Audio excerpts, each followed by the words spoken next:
تورکیا لە نێوان دوو حوتی حوزەیراندا. حوتی حوزەیرانی ساڵی 2015 تەقینەوەیەکی سیاسی تورکیای هەژاند. پارتێکی سیاسی کوردی واتە پارتی دیموکراتی گەلان هەدەپە بۆ یەکەم جار لە مێژووی هەڵبژاردنەکانی تورکیادا بربەستی لە سەدا 10 تێپەڕاند و بە بەدەستهێنانی 8 کورسی چووە ناو پەرلەمانی تورکیاوە. حوتی حوزەیرانی 2016 لە درێژەی تەقینەوەکانی چەند مانگی ڕابردووی تورکیادا تەقینەوەیەک کە کاروانێکی پۆلیسی کردبووە ئەمانج ئەستەمبوڵی هەژاند و 11 کوژرا و 36 برینداری لێکەوتەوە. تورکیا لە نێوان حوتی حوزەیرانی 2015 بۆ حوتی حوزەیرانی 2016 چەندین ڕوودا و گۆڕانکاری گەورەی بەخۆوە بینی.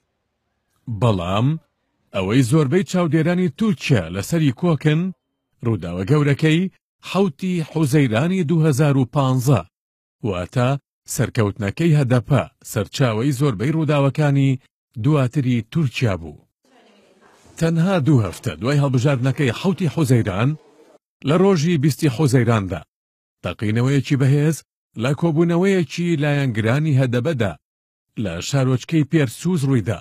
پەکەکە هێزانیەکانی تورکیای تۆمەتبار کرد بەکارئاسانی کردن بۆ چەکدارانی داعش بۆ ئەنجامدانی تەقینەوەکە. مانگێک دواتر پەکەکە لە تۆڵەی تەقینەوەکەدا 2 پۆلیسی تورکیای کوشت و ڕۆژی 25 تەمووزی 2015 تورکیا هێرشە ئاسمانیەکانی بۆ سەر پەکەکە دەست پێکردەوە. بەم ڕووداوە ئەگربەستی نێوان پەکەکە و سوپای تورکیا و هەروەها پرۆسەی ئاشتی کۆتایی پێهێنرا و شەڕێک دەستی پێکردەوە کە تا ئێستاش بەردەوامە. لە ماوەی 1 ساڵی ڕابردوودا چەندین تەقینەوە لە شارە گەورەکانی تورکیا و باکووری کوردستان ئەنجامدراون. چەند تەقینەوەیەکیان داعش ئەنجامی داوە و گروپی هەڵۆکانی ئازادی کوردستانیش کە گروپێکی جیابووە لە پەکەکان چەند تەقینەوەیەکیانی لە ئەستۆ گرتووە.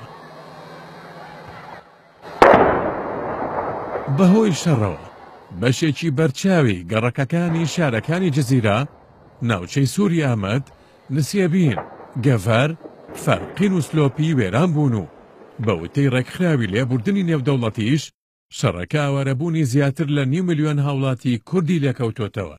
سەرباری ئەوەی زۆر کەس پێیان وابوو قسەیەکی عەبدوڵڵا ئۆجەلان دەتوانێت دۆخەکە بگۆڕێت، بەڵام لە ماوەی 1 ساڵی ڕابردوودا ڕێگە نەدراوە بە هیچ کەسێک چاوی بە عەبدوڵڵا ئۆجەلان بکەوێت. هەرچەندە لە هەڵبژاردنە پێشوەختەکەی 1 تشرینی 2015دا ئاکە پەتوانی سەرکەوتن بەدەست بهێنێت و بە تەنها حکوومەت پێک بهێنێت، بەڵام شەڕ و بارگژیەکان بەردەوامیان پێدرا. ئەحمەد داود ئۆغلۆ سەرۆک وەزیرانی پێشووی تورکیا بەهۆی ناکۆچیەکانیەوە لەگەڵ ئەردۆغاندا دەستی لەکار کێشایەوە و بە بۆچوونی بەشێک لە چاودێران یەکێک لە هۆکارە سەرەکیەکانی دەست لە کارکێشانەوەکەی پەیوەندی هەبووە بە کۆتایی هێنانی پرۆسەی ئاشتی و دەستپێکردنەوەی شەڕەوە. هەر لەو ماوەیەدا پەرلەمانی تورکیا پرۆژەی یاسای هەڵگرتنی پارێزبەندی لەسەر پەرلەمانتارانی پەسەند کرد و 50 پەرلەمانتاری هەدەپەس کاڵایان لەسەر تۆمارکراوە و مەترسی هەڵگرتنی پارێزبەندیان لەسەرا.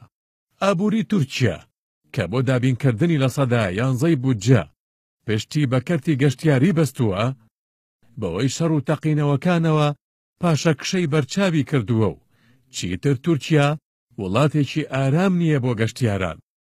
سەرباری ئەوەی لە نێوان 2 حوتی حوزەیراندا تورکیا ساڵێکی ناخۆش و پڕ لە شەڕ و ئالۆزی تێپەڕ کرد، بەڵام تا ئێستاشی لەگەڵدا بێت لەلایەن ئەردۆغان و حکوومەتی تورکیاوە هیچ ئاماژەیەک نەدراوە بۆ گەڕاندنەوە بۆ سەر مێزی دانوستان و دەستپێکردنەوەی پرۆسەی ئاشتی.